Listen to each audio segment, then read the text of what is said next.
है तुझे भी तेरे भाई श्री राम दोस्तों, इस वीडियो में हम बात करेंगे हमारे प्रचलित ग्रंथ, विश्व के सबसे पुराने ग्रंथ रामायण की शूटिंग के दौरान हुए एक ऐसी कहानी के बारे में जो आप सभी लोगों को पता नहीं होगा। रामायण की जब शूटिंग हो रही थी तो उस समय बालकांड में जब भगवान श्री राम कौवे के साथ खेलते हैं, यह कहानी तो आप सभी लोगों को पता होगी किस तरीके से कौवा उनके हाथ से रोटी चुरा करके लेके भाग जाता है। लेकिन इस कहानी के दौरान एक ऐसी घटना घटी थी जो आप सभी लोगों को सनातन धर्म को मानने पर विवश कर देगी। एक ऐसी घटना जो सच्चाई से परिपक्व थी, स्वयं रामानंद महाराज को भी झुकना पड़ा इसके पीछे। यह घटना थी तब जब रामायण की शूटिंग बाल्यकांड के दौरान हो रही थी।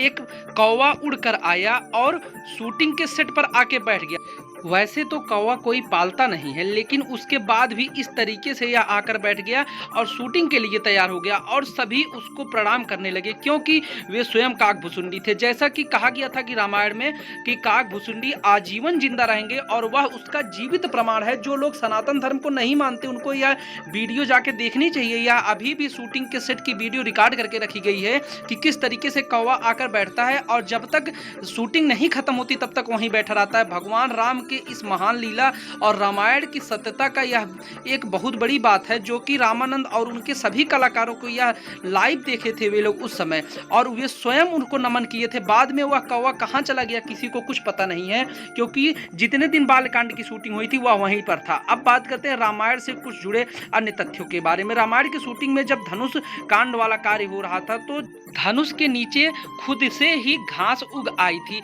अब यह कोई इत्तेफाक की बात तो हो नहीं सकती कि धनुष के नीचे जो 2 घंटे पहले रखी गई है उसके नीचे अचानक से ही घास उगाए। और यह सब बात स्वयं माता सीता, यानी जो माता सीता का किरदार निभा रही थी दीपिका चिखलिया जी, वो अपने इंस्टाग्राम पर एक वीडियो के माध्यम से बताई थी कि सच में एक कौवा आया था। और उसके बाद भी जिन्हें यह वीडियो गलत लग रही हो वे कुछ फिर उनका तो कुछ हो नहीं सकता। और अब बात करते हैं एक और ऐसे ही कांड की जब स्वयं भगवान श्री राम यानी कि अरुण गोयल जी के साथ एक ऐसी घटना घटी थी। जैसा कि आप सभी लोगों को पता था कि अरुण गोयल जी को राम के पद के लिए रिजेक्ट कर दिया गया था, बाद में फिर से राम बनाया गया। लेकिन जब वे रिजेक्ट करने के बाद घर गए और बहुत ही नाराज थे, रात में सोए तो उन्हें दारा सिंह यानी जो बजरंग बली जी बने थे वे डायरेक्ट उन्हें सपना दिखा रहे थे और बिल्कुल राम के किरदार में वे दिखाई दे रहे थे और वे बजरंग बली जी के किरदार में थे। अब ये सब बातें तो बिल्कुल इत्तेफाक हो नहीं सकती। और उसके बाद सुबह उन्होंने अपने छत पर बंदर पाया और बाद में उनके पास रामानंद जी ने कॉल किया और बुला लिया। और उन्हीं बंदर का दर्शन करने के बाद जब वे फिर से गए तो उन्हें डायरेक्ट श्री राम पद के लिए चुन लिया गया। और बाद में उन्होंने ऐसी एक्टिंग की तो आप सभी लोग जानते ही होंगे कि आज भी लोग उन्हें देखते हैं तो स्वयं झुक के नमस्कार करते हैं कि मानो भगवान श्री राम स्वयं आ गए हैं। वह रामानंद सागर के द्वारा बनाई गई रामायण जो स्वयं रामायण और रामचरितमानस को दर्शाती है।